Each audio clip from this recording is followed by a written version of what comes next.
Ce n'est pas le roi, mais son représentant, le général-major Van de Velde, qui dépose une couronne au pied du soldat inconnu. Les ambassadeurs de France, des États-Unis et de tous les pays alliés qui ont signé 72 ans plus tôt la fin de la Seconde Guerre mondiale sont présents. Un public très protocolaire, les Bruxellois les plus curieux sont peu nombreux.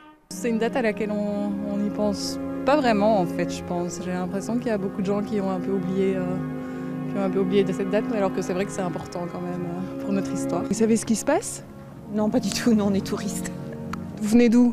De France.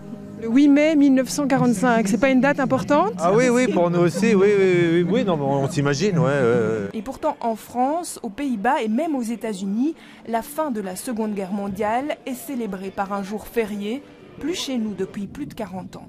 Tout le Pays-Bas est dans la rue. Et à Wageningen, il y a une grande manifestation de rue. Et cette manifestation, le public est sur 6, 7, 8 rangs occupé à regarder le défilé.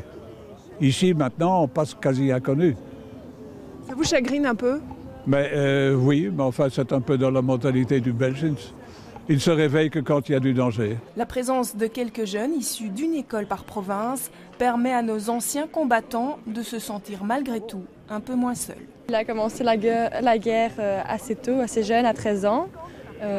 Et il nous a bien dit qu'il ne fallait pas oublier cette période-là et qu'il fallait s'en remémorer en faisant par exemple ce genre de commémoration.